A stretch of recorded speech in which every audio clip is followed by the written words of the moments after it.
Welcome back to Epic Exchanges. I am your host, Kelly Snider, and my mission is to heal the world one story at a time. I'm a best-selling author, podcaster, and publisher, and I like to call myself a story alchemist because I help people take the difficult times in their life and transform them into inspiration that can help others. We're back again this week, and I am thrilled to welcome our guest, Wendy Cole. Welcome, Wendy. Hi, Kelly. I'm very happy to be here and thank you so much for having me on your show. Well, I'm thrilled to have you here. And why don't you introduce yourself for our audience? Okay. I'm Wendy Cole, and I've always had a feeling of not belonging, which has defined my entire life. I wasn't even sure if at times I belonged to myself. You see, I was born transgender. I transitioned in 2015, and 9 years later, I am living in alignment with who I am and what I need. I've achieved self-awareness, self-acceptance, and for the first time in my life, self-love. I actually love myself and who I am. I feel it's less about transitioning from someone I wasn't and more about correcting a condition that I was born with so that I can fully be who I've always been. After all, I was never a man.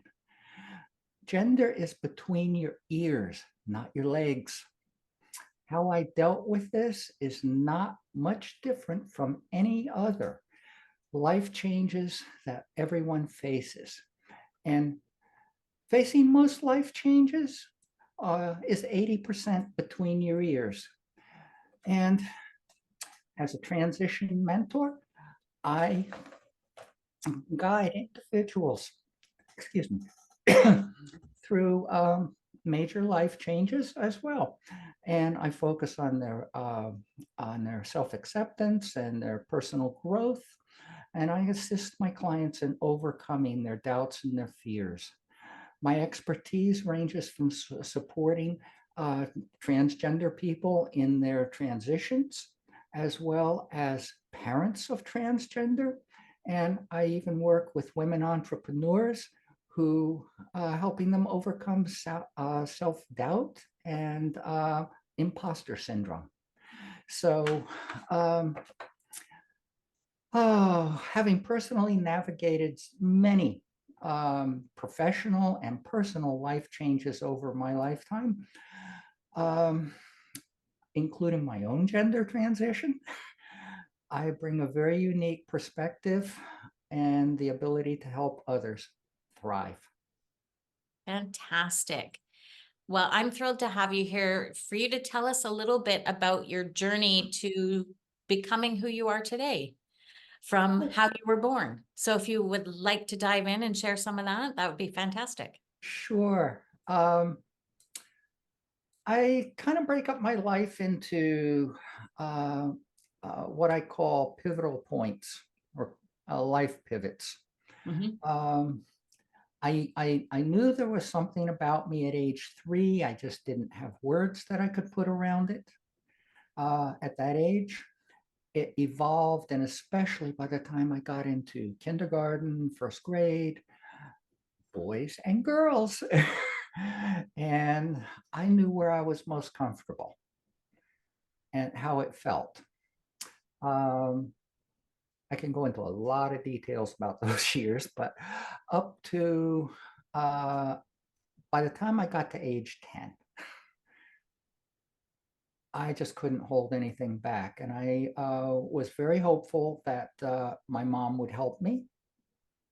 And I would wait for her. I would find things that she had that fit me. I would get dressed as how I was or felt. And at that point, I would wait for her to come home from grocery shopping. And I would tell her I'm a girl. And I did that about 4 or 5 times. She would tell me I had to get out of everything, get undressed. I would say no, that I'm a girl. And exactly, oh, she would tell me, you have to get out of that before your father comes home. See, My mother was a typical 1950s housewife. Everything revolved around my dad, period. And so they wound up taking me to a psychiatrist at a psychiatric center near where we lived. And that was the first time I heard, oh, this is just a little transvestism. He's too young to diagnose as transsexual. Had never heard that word before. So, and he also said, this is something that stuck in my mind. Once he has a career, a wife, a house, and a family, he'll forget all about being a girl. Well, no, that didn't happen. In fact, I spoke up for the first time in front of my father, which scared me to death, insisting that won't happen. I'm a girl. That's what I said to the psychiatrist. Well, I was taken from the room.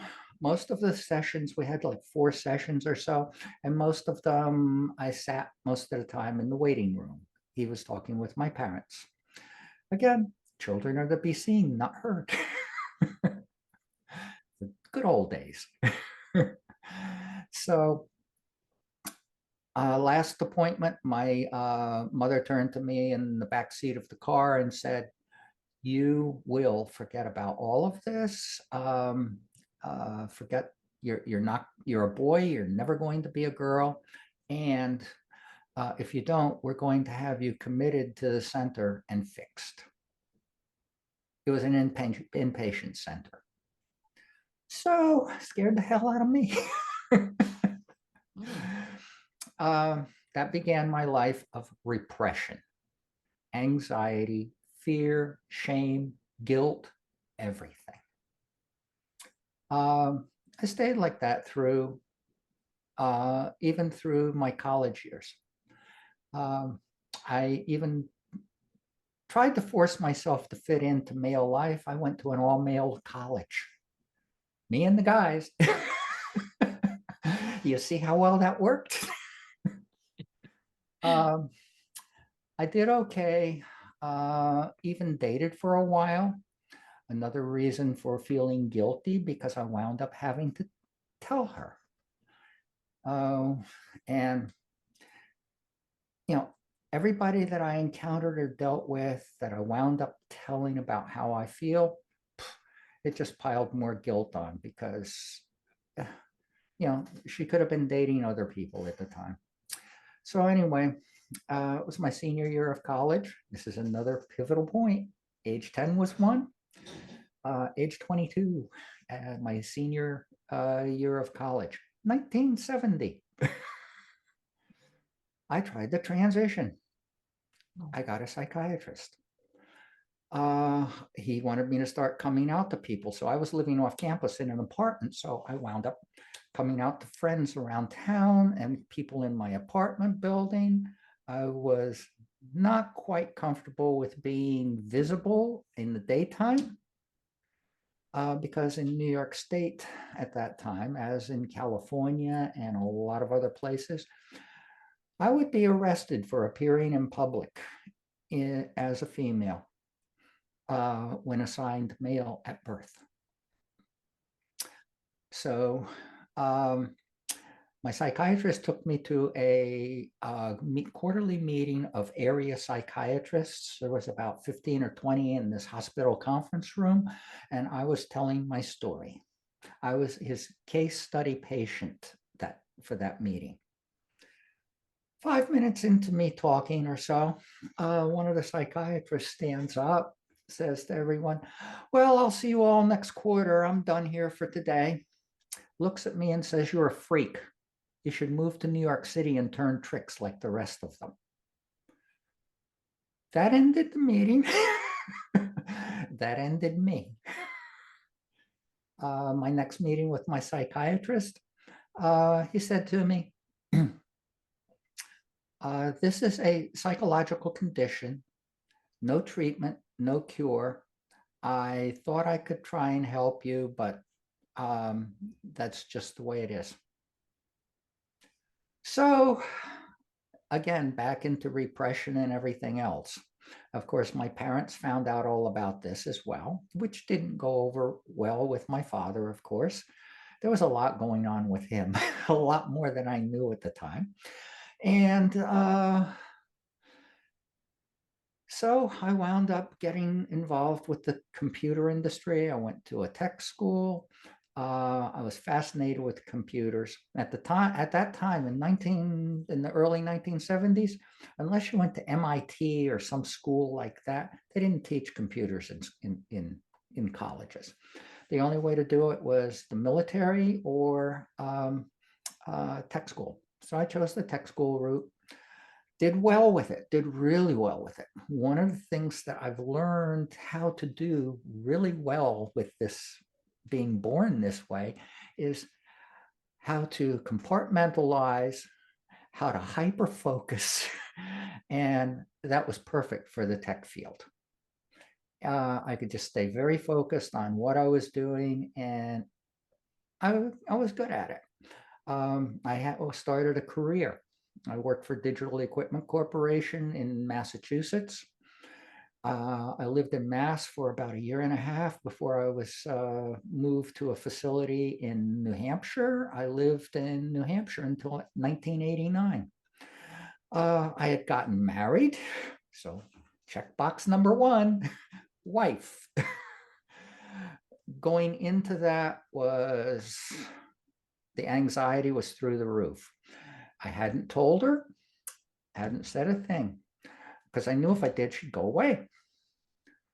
But I had tried everything else, and everybody told me, including my parents, getting married and having a family and having a career, you'll forget all about this. So I decided, okay, I'll try it.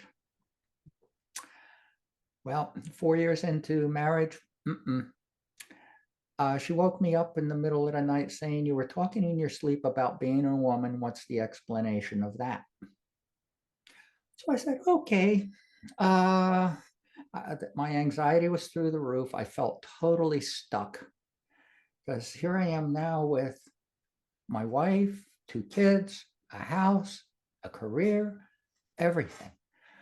And that's not who I am. That's not how I felt.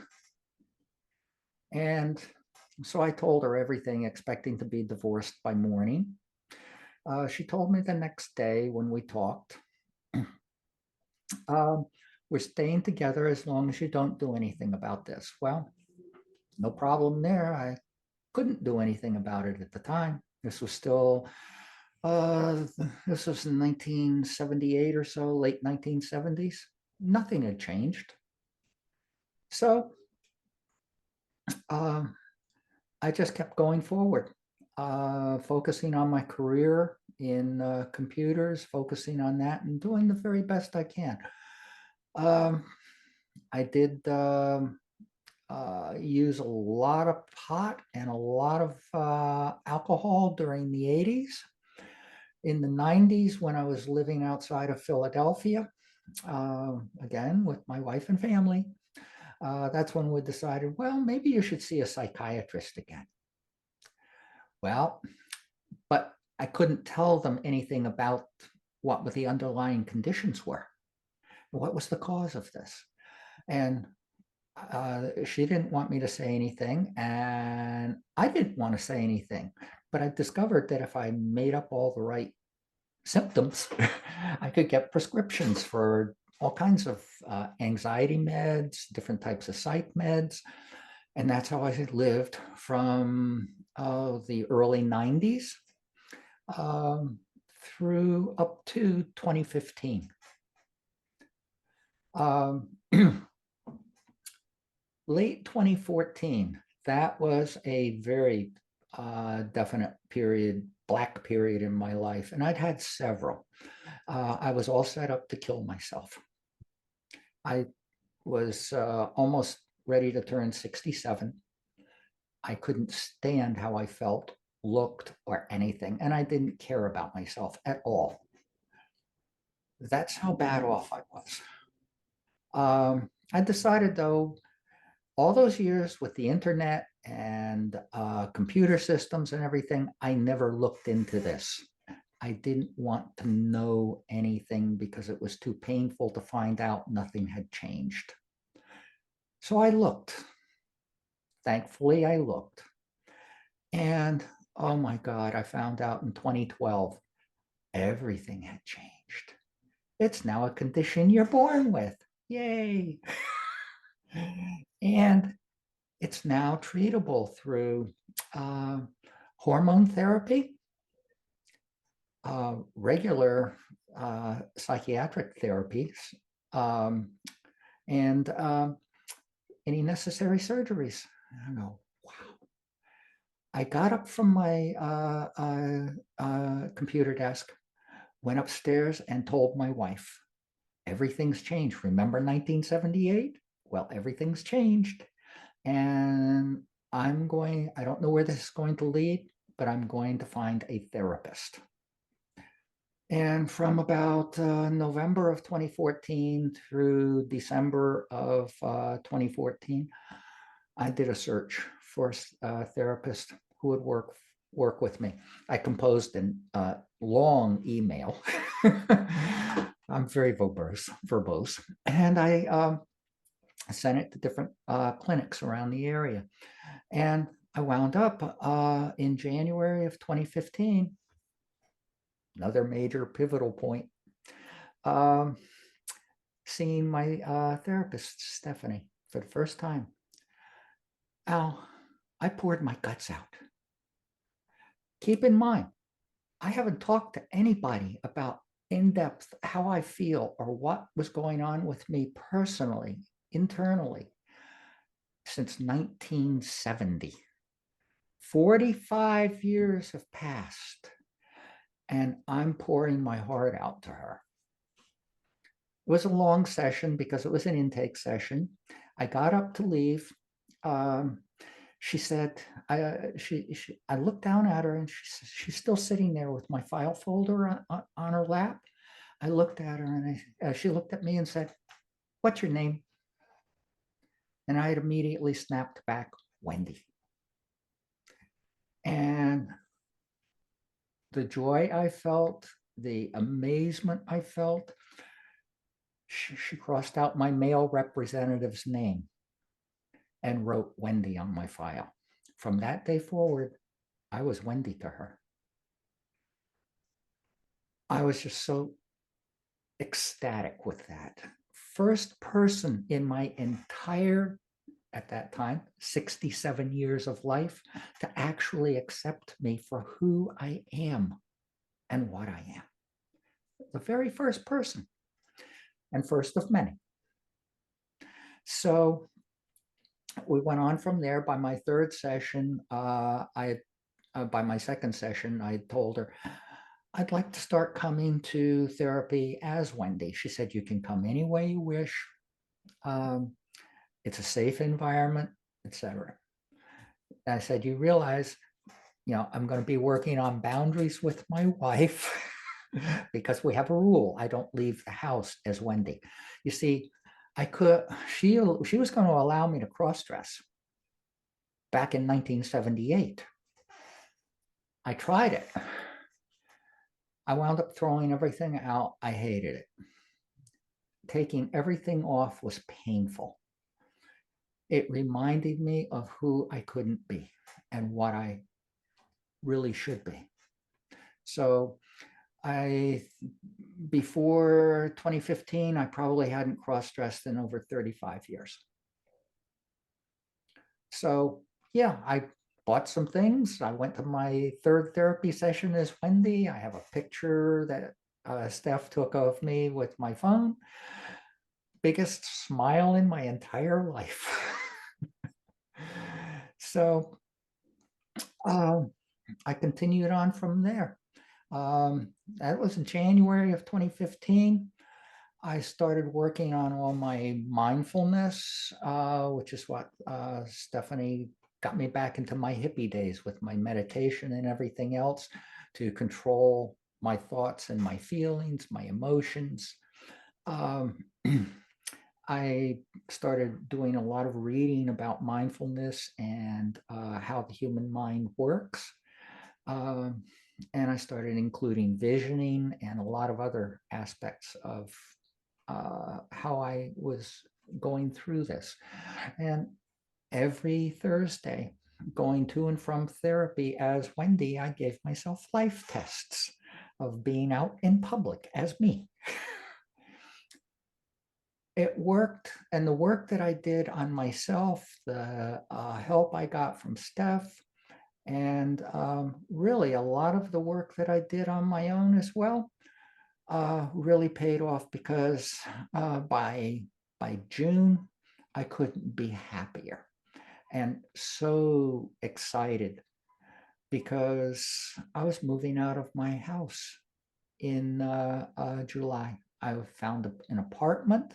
I was moving into New Hope, Pennsylvania, and I was going to live full time. That's after 6 months. So in my coaching work, when somebody says transition is difficult and takes a long time, it does if that's what you believe. I just really needed to do this and needed to do it so much. I just chose to take that leap of faith, understanding there are no guarantees in life. And I didn't even know if I could blend into everyday life as another woman. But it had to be better to try than to keep on suffering with the repression and the anxiety and all the shame and guilt and fear and everything else that goes along with it. So I moved into my apartment. I started meeting neighbors. That was a very interesting experience, and I loved every minute of it.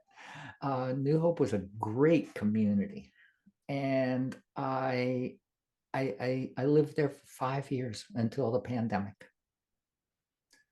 And that's, pretty much the way my whole life has flowed. And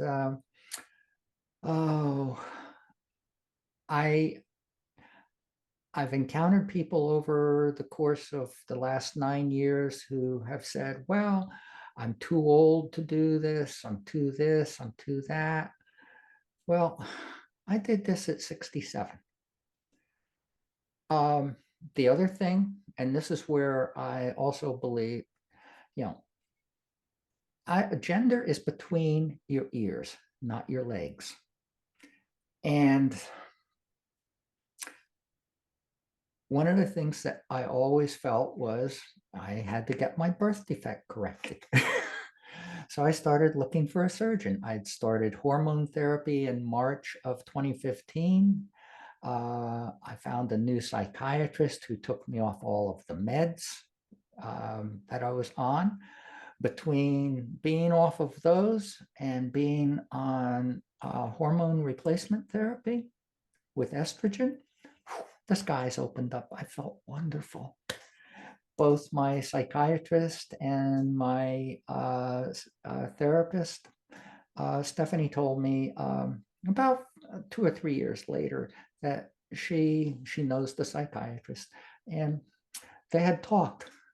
They had met my male facsimile first, each of them. And for my second visit or third visit, as the case may be, back to them, I went as Wendy. And it totally blew them away, the personality change. I was happy. I cared about what I looked like. I cared about who I was. I cared about myself in ways that I had never cared before. It was just such a huge contrast. Well, I don't want to interrupt you, but No. what I'm getting from everything that you've shared with us is that you are now able to live your best life because you are your best self, the self that was always there but wasn't allowed to come out. So I'm so thankful that you are able to do that, be that, show up as your best you. Thank you so much. That is a perfect explanation of it. Well, thank you for sharing with us. I know that obviously that was not an easy journey. It has not been an easy journey, but through that, you are able to bring so much wealth of wisdom of your experience, and you're able to be the story that people need right now when they're going through these tough times in their lives. I often say to people, like, now's the time to write the story that you needed, Mhm. speak the story that you needed, and that's what you're doing, the way that you're living. So I would love to know, like, I can guess, but I would love for you to tell our listeners, like, why do you need to share your story? Oh, there's a few reasons why I've decided to do this. Um, I was putting videos up on YouTube up until 2022. I was very active on social media. I ran support groups. Um, but during the latter part of 2022 and all through 2023, it started to really get to me of what I was hearing from politicians and so-called religious people about people like me and about the LGBT community as a whole. And I decided, well, I can't fight them and I don't want to. What I want to do is put my story out as broadly as possible so that other people can actually hear from someone like me. Like, let's start with how many people have actually met a transgender person that they know of? Because I'll tell you right now, I can walk down the street, go to the supermarket, deal with people in public places, uh, everything, and nobody suspects me.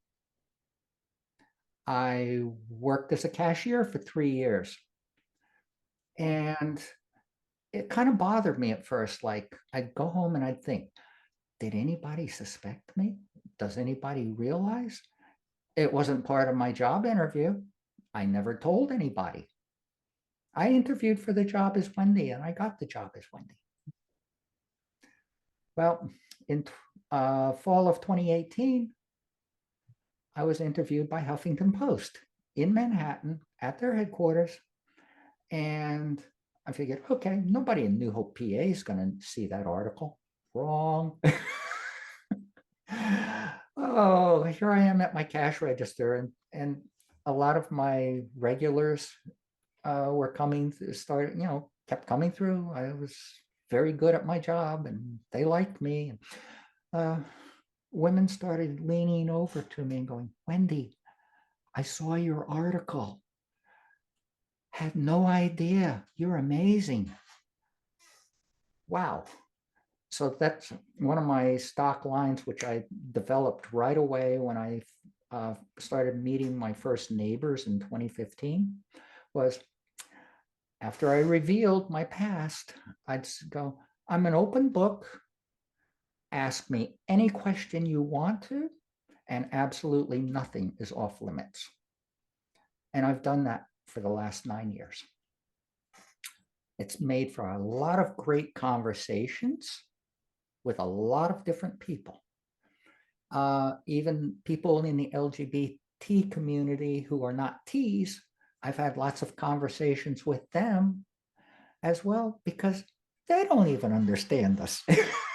Right. I have to say, one of the best things about that, your open book policy, is that it allows people to be curious, to ask Mhm. what might be a stupid or maybe offensive question, but they're afraid to ask it because they're afraid it might be stupid or offensive. So Yep. it just gives people permission. Mhm. And that's one of the other things that I've even had one of the podcasters that I'm working with. She said to me, well, I don't know about how to ask the questions correctly. I said, ask them any way you want to. And if you really go off the deep end, which is fine with me, You I'll can let you reel it back. know. I'll let you know, and I'll tell you for future reference how you can ask the same question differently. Which It's a again, learning. yeah, it's about correcting with compassion, right? Mhm. So that people learn something for sure. So you touched on working with another podcaster, and I know that you're working with someone on a book. Can you tell us a little bit about that book? Yes, I'm writing a book about my life, but it's not going to be a transition story. Uh, I have learned so much over the last, well, now 70 plus years about life, living, and how to go through life changes, what life changes are all about.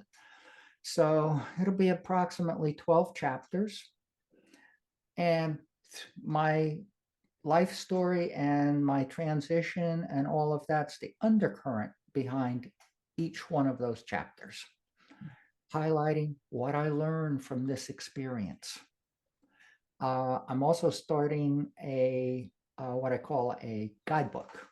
It'll be somewhere in the neighborhood of about roughly 40 pages. My goal is to publish it on Amazon by the end of March, end of May, and I'm plan on titling it. I hope this will work out. Uh, Love Knows No Gender: Parenting a Transgender Child. One of the other things, and one of the other reasons why I'm out and so open, I don't want any other child to live like this, to grow up like this, to have to go through all the pain and suffering that I went through. Um, the other thing I know, and I know for fact, is there are people like me in every state and in every political world. And one of my clients had a business lawyer for his business, or her business now, and uh, a very conservative person in a very red state. And their son came out as their daughter. So it's in every cross section of our society. And I know the pain that those kids are going through. And as far as parenting a transgender child, I don't care if they're 5, 10, 15, 30, 40. Your relationship with your parents is the key.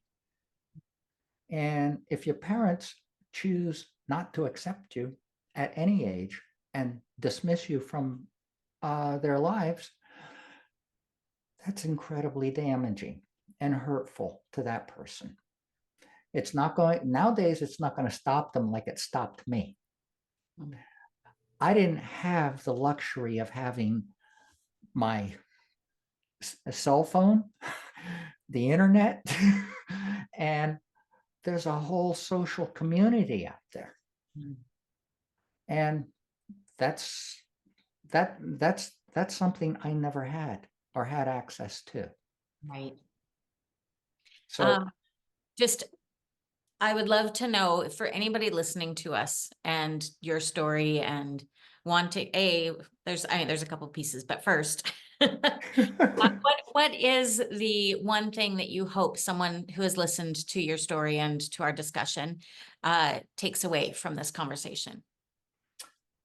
that um, everybody does face changes in their life. Life is change, and life is all about possibility. And it's our own minds that define our reality. And it's our beliefs on all of the thoughts and that little nagging voice in your head that says, no, you can't do this. Well, I learned how to shut off that voice in 2015, starting in 2015. And once it's gone, and once you open yourself up to what your possibilities are, you can achieve whatever you want to and go forward with your life. I love that. Can you let people know how they can find you, how they can work with you. As part of that, when your guidebook comes out, you need to let us know so we can let all our listeners know as well. We need to keep in touch, but Okay. maybe have you come back. But how can people find you? The easiest and best way to connect with me is meetwendycole.com. That's meetwendycole.com. That's my connection website. And from there, you can get to my main website and see more. There'll be a link on meetwendycole.com also to my podcast interviews. I'm not hiding.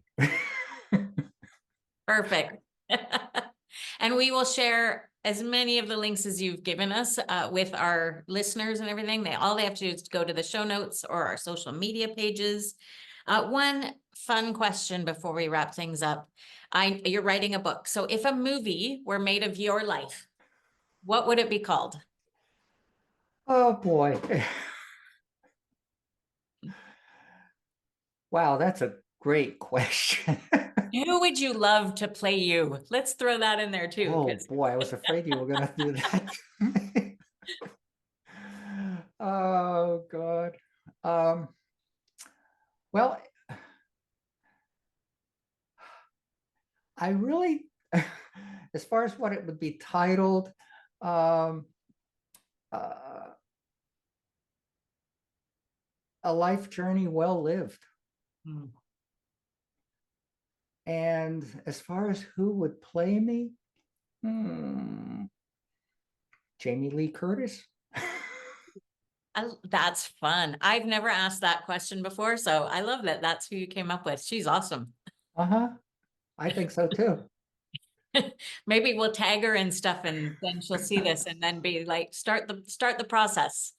Well, I know she and Woody Harrelson are in the city that I live in now, Oh, okay. making a movie. Wow. They've been here for a while. I don't know where they are now. They're still filming and things like that, but it's been kind of cool watching them go through that. Yeah, maybe you'll run into her. I hope so, but I don't think so. Well, Wendy, thank you so much for being here, for sharing your story with our listeners, and for, as I said, being the story that you needed when you were younger. And I know the world has changed significantly since you were growing up, and I'm so glad it has, so that you can be your best self. So thank you so much. Thank you, Kelly. I really appreciate it. I've enjoyed being here.